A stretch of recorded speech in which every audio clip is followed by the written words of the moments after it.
Being a business owner can be a really lonely journey. I know that from experience. I also know from experience that you can sometimes find yourself stuck for solutions.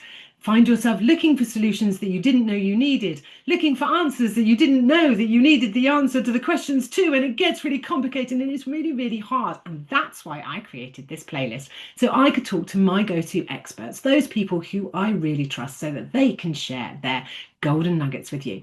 If we've not met before, my name is Lindsay and I'm a business coach, and I help my clients gain clarity on where they want to go, and I help them bridge the gap between where they are and that place in the future where they want to be. And today I'm getting to speak to Louise Miller, the genie for your genius, as it says on the screen. Good morning, and how are you?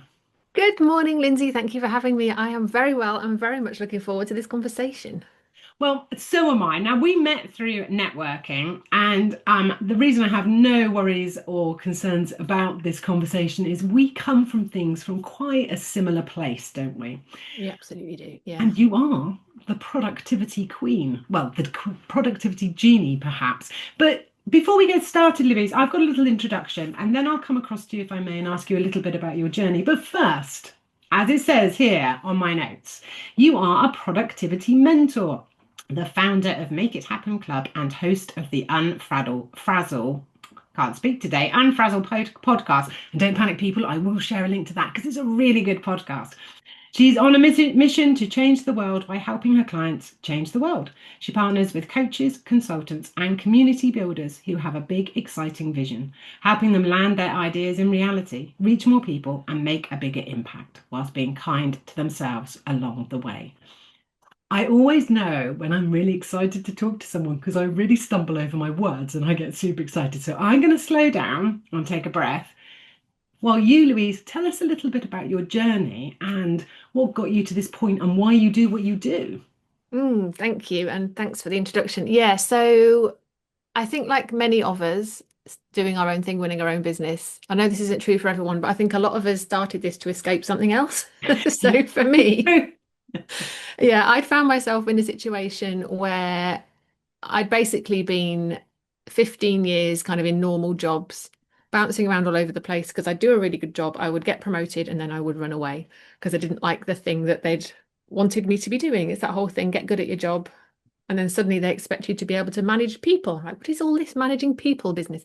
Anyway, so I found myself in a situation where it was a really nice environment. I was in higher education. It was a lovely environment, lovely people, but it was very full on, and I ended up with work-related stress and anxiety, which meant my GP signed me off work, which gave me a bit of space to think, what do I actually want to do? And I didn't want to carry on that cycle of just leave, go find something else, and just keep like bouncing around and carrying on with that pattern. So I decided well, I say I decided. My husband helped me decide because my capacity was so diminished at that point from being ill that it was really hard for me. But he signed me up for a course to help me figure out what I could do that wouldn't be a normal job. So that was kind of the start of the exploration. Yeah, what a Um, fabulous husband. I know, I'm very lucky. God bless him. But yeah, from there, and then I had a massive existential crisis. So as part of that sort of exploration, what I realized is that I'm really good at making order from chaos, helping people get stuff done, being organized, all of that kind of stuff. But I also knew that that was what had been making me ill because I was just chasing productivity for productivity's sake, is what I came to realize. I kind of had this massive light bulb moment. I was running around like headless chicken trying to get everything done. And I don't know what I thought was going to happen because everything is never done. And it's not like your boss says, okay, you can go home now. Well done. Yeah. You just keep ending up with more to do. And so that kind of relentless pushing to just be as productive as I could possibly be was actually what ended up making me ill. So I was trying to figure out, how do I use my natural tendencies, gifts, whatever you want to call it, without that kind of weight and baggage and heaviness. So first thing I did was come up with a new definition for productivity, which I'll share with you in a moment. But yeah, I think that was all. And also the other thing was, I don't know if you would relate to this, but when you're good at something and it comes easily to you, you don't necessarily see the value in it. So I was doing this exploration around what I was good at, what felt good to me, how I felt I could help people, and kind of going, well, that really something people would value, helping them get organized? And there was a social event for the course that I was on down in London. So I jumped on the train, went down to London, was sitting with the G&T, chatting with all of these amazing creatives, because most of the people on that course were creative people with a bazillion ideas bouncing around all over the place. And they were just sitting opposite me going, I would love to have your brain. And we really need you because we've got all this stuff we want to do, but the thought of actually how to make that happen feels impossible. And that for me was the moment where I went, right, the new definition of productivity, the kind of validation from the creative people, who are the people I really love spending time with, Yeah. that what I can do is going to help them. Kind of everything sort of started to fall into place at that point. And I knew I was onto something. So that's a slightly long-winded story, but yeah. Well, and it raises, I think, Louise, several things around productivity and what we think productivity is. And I know you're also going to sort of share this definition with us, but it's really interesting when you were talking about being when we work and we get really good at something. So we get everything done and we're running around and then they give us more because we're really good at something. It's almost like we're so good at productivity that everyone just keeps giving us more and more and more and more and more to the point that we cannot cope. And unlike being employed, I think as self-employed, if we have those kind of traits, if you're a business owner, self-employed, entrepreneur, whatever you would like to call yourself, if you have those traits, you will keep adding more. And I think there is a piece there around we sometimes hide behind that productivity and that busy. And I certainly see in clients that are busy for busy sake. I know I have been busy for busy sake because I'm really good at being productive. Yeah. So does that sort of ring true in what you see and what you have experienced? Yeah, 100%. And I think there's so many reasons for that. And I've witnessed that myself. When I was in my job that I was speaking about a moment ago, I had one colleague in particular who I worked very closely with. And if ever anyone asked her how she was, the answer was always busy. Mm. And I think that's true of a lot of people. But Yeah. she would say that even when I knew that she wasn't. And the reason she was saying that was partly because that's what makes it me okay to be here, because I need to be busy. Otherwise, I haven't got Yeah. a Yeah. purpose, and people are going to think, well, what are we paying her for? And I think there's this whole fear attached to being perceived as not being busy, because somehow that means we're not worth something. So productivity, I think, is too often tied up with our sense of self-worth. Yeah. And that Okay. was certainly the case for me. And I think so there's that. And I think there's also the programming and the culture and the society that many of us grew up in, which is you're not allowed to rest and go out to play or don't do any of those things until you've done your homework, until you cleaned your room. You've got to do everything first, and then you are allowed to do something fun or something for yourself. Yeah. Um, and that is very deeply ingrained in a lot of us. And I think being lazy is something people are quite fearful of, or being perceived as being lazy. Yeah. Okay. And all of that tied in together absolutely creates this culture of being busy for busy's sake, because we think that's how we're supposed to operate in the world, which I think is damaging and kind of sad. Yeah, and scary because we need to. I almost feel that, as you know, I've got two teenagers, and I feel like we need to break the cycle. Otherwise, the cycle just keeps going. But it's hard though, isn't it? I get that because I'm nervous when I say the thing about you can't go out and play until you've done your homework, because I think you also need to do your homework.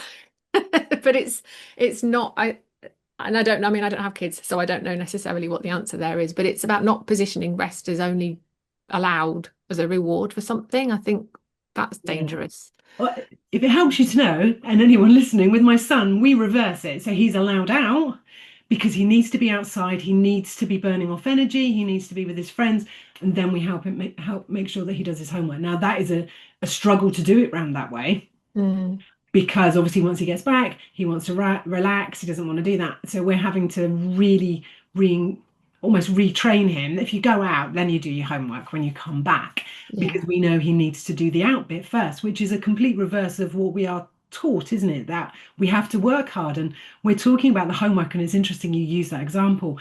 But I come from a generation where if you had to work hard to get whatever it was you wanted, whether it was a promotion or even a husband or a house or any of those things. You had to work really hard for them, and we need to change that narrative, don't we? Oh, we so do. And that's just reminded me, I think it's probably about a year ago, I bumped into an old colleague in Sainsbury's, as you do.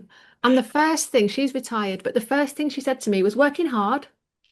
Yeah. And because I've been in the world that I'm in for such a long time, I've been 9 years I've been doing this now. I'm so separate and I've separated myself from that. I was like, what an odd thing to say. And I think I didn't say that. I think I said something like, I'm working just the right amount, thanks.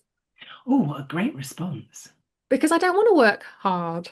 And that seems like a strange thing to say. I want to work smartly. I want to be efficient with my time, doing the things that I know are important so that I can enjoy the rest of my life. That's where I've landed.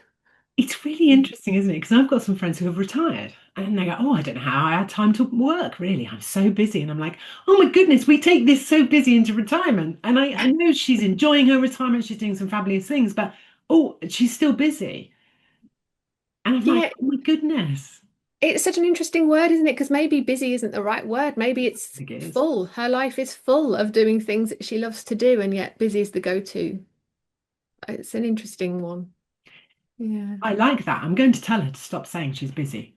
She's saying her life is full with all the wonderful things that she wants to do. And she really is living a lovely life. So Mm. I like that. I might have to have words with her. Stop telling me you're busy. Might be a separate conversation with my mum, who's 82 and just gets really confused and thinks she has lots to do. Yes. If you don't do anything, if you sit and watch the TV today, it's okay. You've had a lifetime of being busy. She works in the NHS. She knows what busy is. Wow. Yeah. Now, when I ask people if they would like to come and chat to me, I always ask for a title. And you put, it's time to rethink productivity. So Mm. perhaps we should start, and I think we already are starting to look at productivity and what it means and rethinking it. But what does that title mean to you? And what does, how do we start rethinking? What do we do? What can somebody do today to start that process?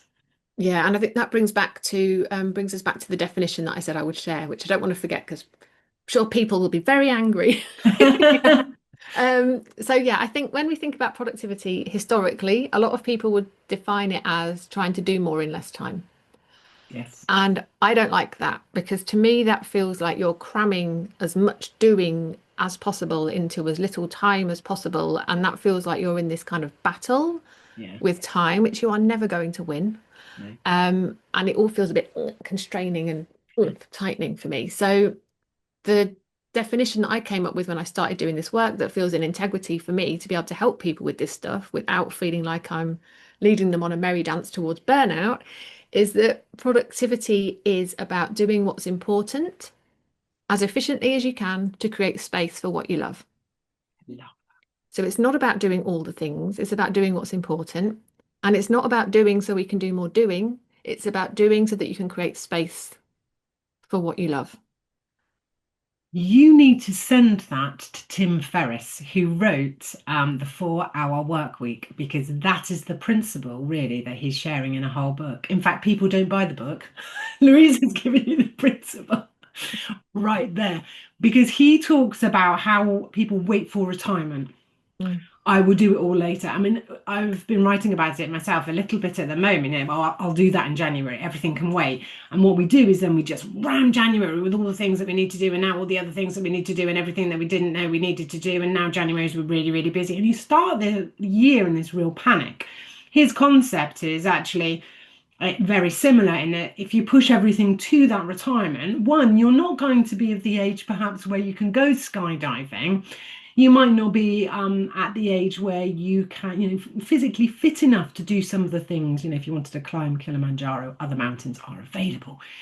And I really like that concept of making time now to do the things that you love and want to do. Yeah, and I just think actually long term, I think that is good for your productivity because it's very easy to fall out of love with what you're doing, to lose your mojo, to start resenting your clients and all of the things that you have to do if you're not giving yourself that space to actually enjoy your life. So, yeah, I just think it's a much smarter way of going about things because for those, and I know it's a privileged position to be in where we can choose to do that. There's a lot of people who are having to work hard in order to put food on the table. So, Yes. acknowledging that, but um, yeah, and it's the other part of that definition I think is really important and not a lot of people don't relate this to productivity per se, but it's about doing what's important. Productivity is about doing what's important. And how do you know what's important? Well, you need to have a really clear vision for what you want your life to look and feel like. And you need to know what you want to do to kind of make that happen. So we could use the word goals there, we could use the word aims, whatever, what are the things you actually want to be working on to achieve that vision? And if you don't have clarity around that, how do you know whether you're investing your time, your energy, and your attention wisely? You could be investing all of that precious time, energy, attention into something that's leading you off in the wrong direction towards a life you don't want. So productivity to me always starts with that, always starts with vision. And how do you want to be feeling as much as what do you want to be doing? And then sort of working back from there. I totally agree. No surprise there. I No. absolutely agree with you, Louise. And I find it really fascinating. In my early days when I started, over 10 years ago, I remember working with a couple of clients and I'd say, well, what does success in the business mean to you? If you were successful, what did it mean to you outside of life? And I was asking questions very deliberately in that way at that time. What was really fascinating to me is they didn't know. So they didn't, if they turned over six figures, they didn't actually know what that meant to them personally. It was just more of doing the same and being really, really busy in the business. And I think there is a real trap here, and it goes back to what you were saying at the beginning. We are surrounded by it. We need to work really hard to get what we want, and I think there is also this piece around we have to wait for the result. We have to wait for the reward, and we really need to change that narrative, don't we, to help people understand. And I always say we've got one life, so we don't want to be waiting. Absolutely. No, absolutely not. And back in the early days of me doing what I'm doing, when I was doing those exploratory, that's an interesting way of saying that I like word, that. exploratory kind of courses around what I was going to be doing, there was one of the mentors there used to talk about, you might have a vision that feels really big, but what's a small part of that that will fit in with your life now? So if you want to be off on a holiday somewhere where you're sitting and reading a book, by the sea or something, could you go and sit in your garden with your book and make that an intentional thing that you're doing, or find a tree to go and sit under? So what's the small thing you can do now to give yourself that feeling rather than waiting until you're in a position to go and do the big thing? And that, again, I think that's another challenge that we face is that we think it's impossible. Mm. I'm never going to be able to take my family to the Maldives and swim with pigs or whatever it is my daughter wants to do. Eventually, between now and us doing that, because it will happen, we get to do other things. We get to spend time as a family because actually it's not the holiday, it's not the place that we are, it is the spending of time together that really matters, which is why even, I love spending time as a family and we eat together because that is spending time. And that's what all the bigger pieces of the puzzle are. It's just us spending time together. And you're absolutely right, Louise. I think people go after this big vision and don't look for ways to enjoy those moments or those feelings. They're putting it off, aren't they? And well, I'll have it when I get there. Yeah. But why would we wait? Yeah. And that's also true of celebration, I think. So I think celebrating is another big piece of the productivity picture that is often overlooked because 𝗏𝗁 𝗏𝗂𝗁, I think his name is, if I'm saying that right. He's got a TED talk. And one of the things he said in that, which I absolutely adored, was that a brain in a positive state is 31% more productive than a brain in a stressed, negative, or neutral state. Doesn't surprise me. So the more that we can do to try and keep ourselves in that kind of positive mindset, the more productive we're going to be. And the more we can notice the progress we're making, the more motivated we'll be to keep putting one foot in front of the other. So again, if you're looking at your to-do list or your planning or whatever, and you're not noticing the progress that you're making, and you're just thinking, well, I'm not over there yet. And I'm fed up because I'm not over there yet. Again, you're going to lose your mojo. Whereas if we can celebrate the little small steps that we're taking along the way and notice and acknowledge them, we're going to want to keep going. And that is going to be good for your productivity as well. So it's the same sort of theory, isn't it? Instead of waiting for the big thing, let's apply it to the small things. And I always say it's those small, tiny steps that we take that create the big thing. So we need to celebrate every single step that we take. Absolutely. You're right. People do lose their mojos quite quickly. I think the other thing that happens is they stay in that place of disappointment. It's not happened yet. When actually, if they just stopped for a moment and went, oh my goodness, And the other thing, I don't know if you notice it with your clients, when I get them to stop and reflect, they go, "Oh my goodness, look how far I've come." I know. Yeah. Like it's like it's happened by magic, but it hasn't. So yeah, I love what we're talking about today. I just want to come back because I always ask everyone to sort of share, if there's a couple of points that we really need to get across while we're chatting. And one is productivity happens before you take action. I think that's what you've been talking about, isn't it? That having that vision and understanding. Yes, and there's more to it. Let's So do I'm glad more. you asked me that because, yeah, I love talking about this stuff. So I'm going to take you on a little journey. Oh, please do.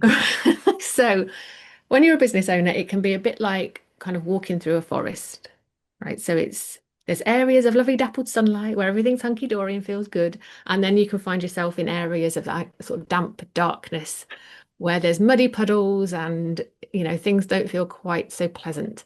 And when you're in that situation, it's very easy to start feeling like you're a bit lost, walking around in circles. You start to think, have I seen that tree before? Am I, am I Yeah. actually heading in the right direction? And it starts to get a bit dark, daylight's fading, you can start getting in a bit of a panic. Yeah.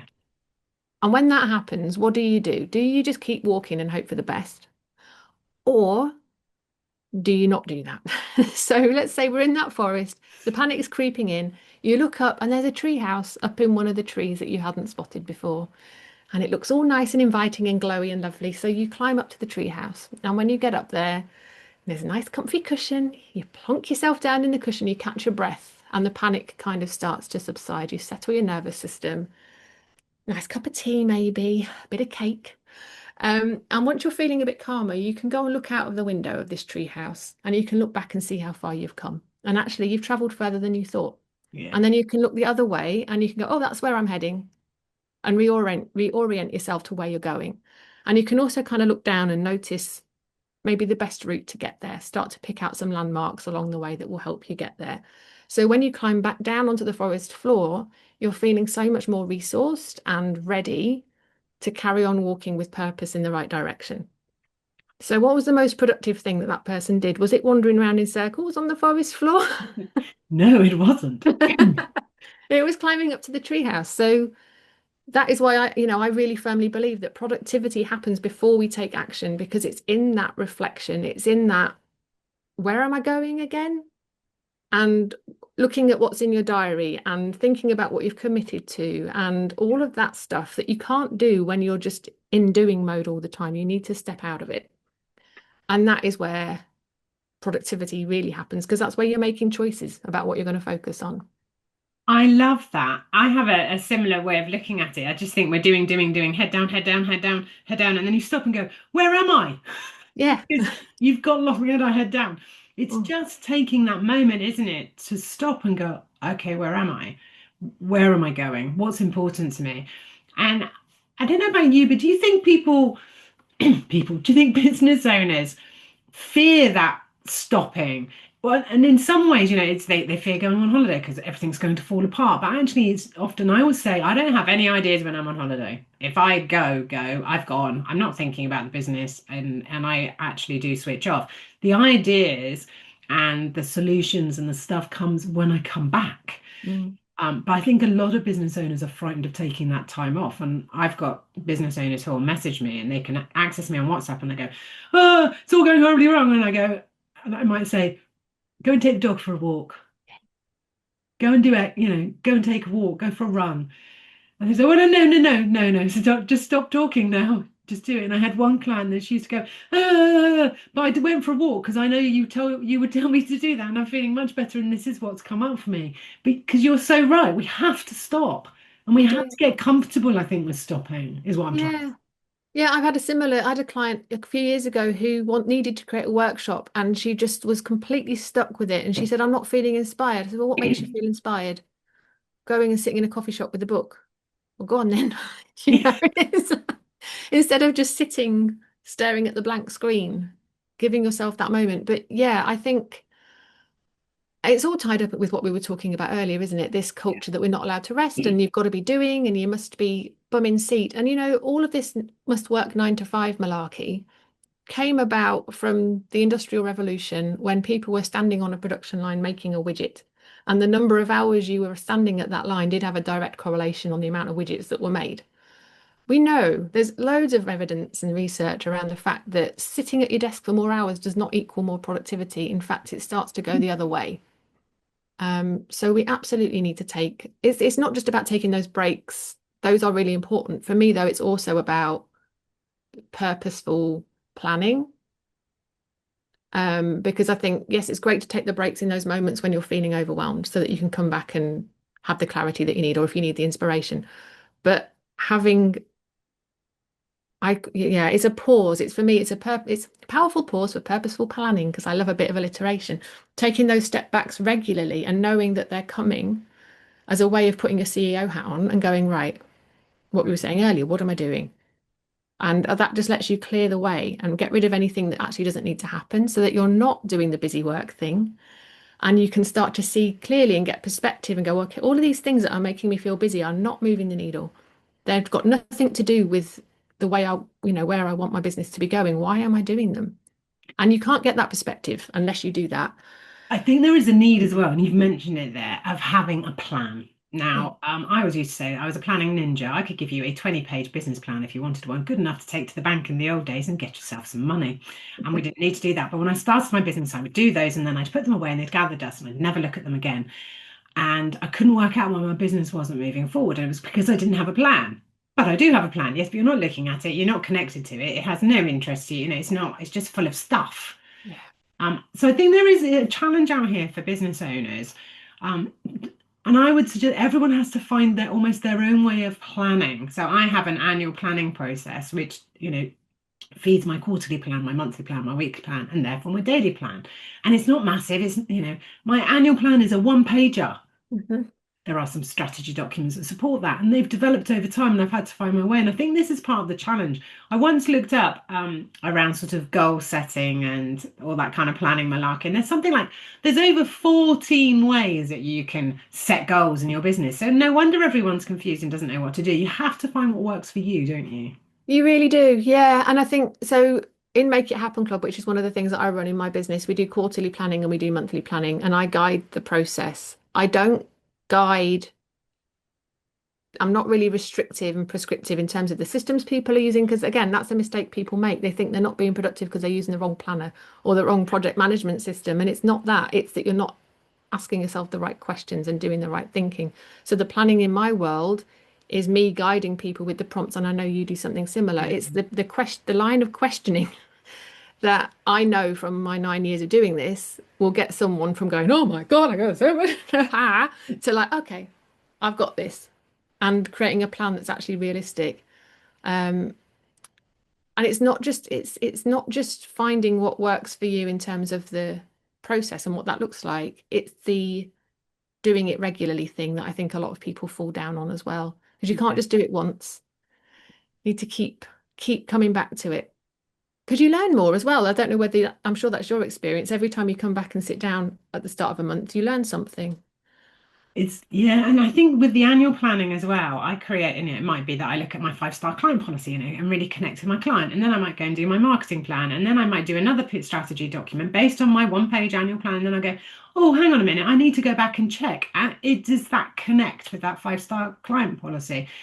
Oh, okay. Is the policy right? So what I do is I call it the looping round all the time. So I just keep looping back, and I will continue to do that because if I have to develop, or not have to, if I decide to develop something in the business, I need to come back to all those strategy documents. Where does it fit? And that helps prevent me from being busy for busy's sake, Mm. and it stops me. And I'm sure you've come across people that like, I had to have a membership once and I just pushed for 12 months. I just pushed and pushed. I launched things. I didn't sell anything. I did something. I just like, I've got to work this out. I was saying to my husband, I think I've worked it out. There's hundreds of pieces of paper. No, that didn't work. All right, I think I've worked it out. In the end of it, I'm not doing this anymore. And I just stopped doing it and focused on my one-to-one. And I started to add some pieces to the puzzle. And I was like, oh, hang on a minute. I've just created a membership for the people I work with. And it felt good and it felt fun and it felt easy. So I think we need to understand that piece as well. Well, for me, certainly, when it starts to feel really hard, I just have to really step away and forget about it Yeah. because something better will always come along, or the right thing will always come along. Yeah, absolutely. And it's you alluded to it earlier as well. It's about finding what works for you, not Yeah, copying the way other people are doing it and looking at someone yeah, else's blueprint for success in 5 minutes, all of that nonsense. We need to experiment, be willing to get curious, be willing to do something and then go, actually, that doesn't feel right. I'm going to stop now. Because I think there's the sunk cost fallacy, isn't there? Where you're like, well, I've already spent all this time on this. I must keep going. Otherwise, that time was a waste. But don't you think that's where that stepping in, to use your analogy, that's where stopping in the forest and just climbing up to the tree house and just sitting down a minute and going, hang on a minute, what's going on here? Is this what I really want? And allowing yourself, giving yourself permission to sometimes put things down.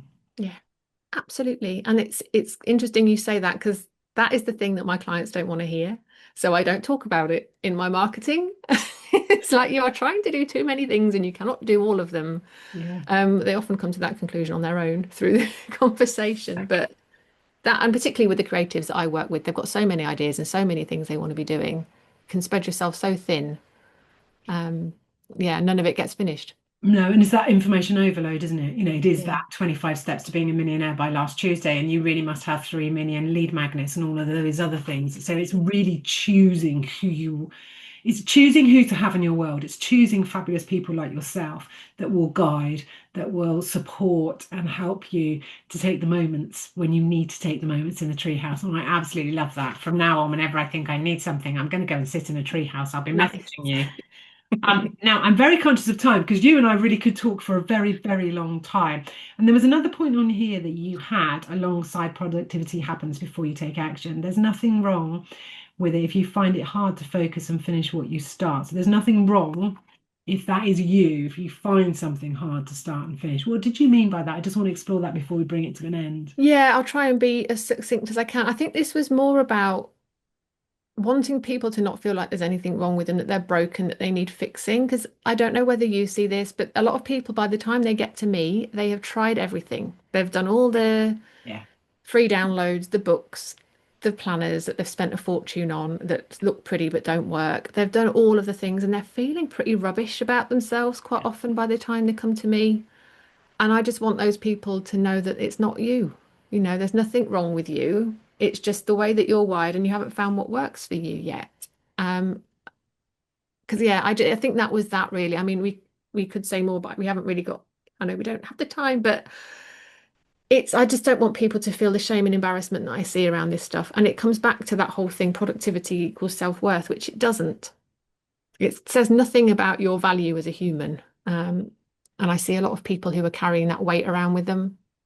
And I just would like them not to. It's just easy, isn't it? Just don't. It's simple. Yeah, and we know it's not easy, which is making me Yeah, think that we need to have a part two. maybe we do. There's so much that we could talk about. Louise, if somebody has been listening today and goes, oh, I need to contact, oh, I need to be in touch, I need to be in that club that Louise mentioned, what's the best way for people to get in touch with you? Where do they find you?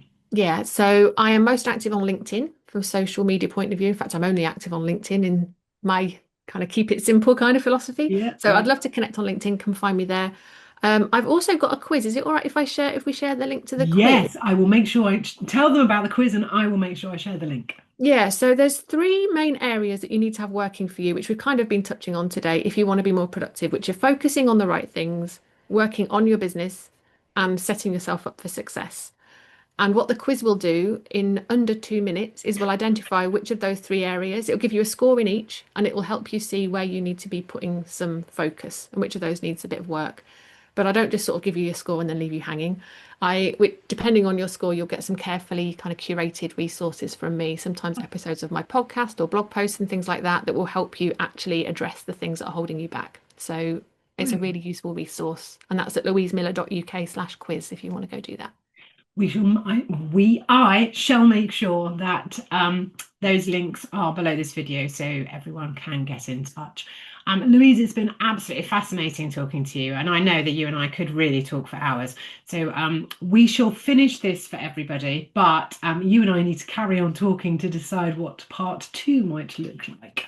But thank you so much for joining me and sharing your take on productivity. And I do hope giving people a little bit of insight on how they can rethink productivity and how it can make a real difference in their life and business when they do that. Yeah, lovely. Thank you, Lindsay. It's been really fun chatting with you.